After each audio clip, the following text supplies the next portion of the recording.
Polis melupuskan 3,885 mesin judi dalam talian dianggarkan bernilai RM2.3 juta susulan 628 serbuan ke atas persis judi yang beroperasi secara haram hari ini. Ketua Polis Selangor Datuk Mazlan Mansor berkata, kesemua mesin judi dalam talian itu adalah hasil serbuan yang dibuat polis daerah ini antara Januari hingga Oktober lalu. Menurut Mazlan, pengusaha pusat judi haram dilihat mengambil kesempatan mengaut keuntungan mudah daripada kepesetan kemajuan di negeri ini dengan membuka pusat perjudian tanpa lesen sah termasuk di daerah Petaling Jaya.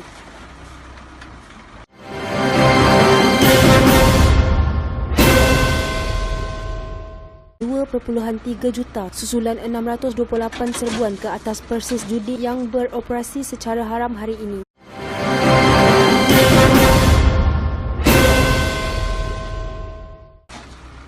Daerah ini antara Januari hingga Oktober lalu. Menurut Mazlan, pengusaha pusat judi haram dilihat mengambil kesempatan mengaut keuntungan. Ketua Polis Selangor Datuk Mazlan Mansor berkata, kesemua mesin judi dalam talian itu adalah hasil serbuan yang dibuat polis daerah.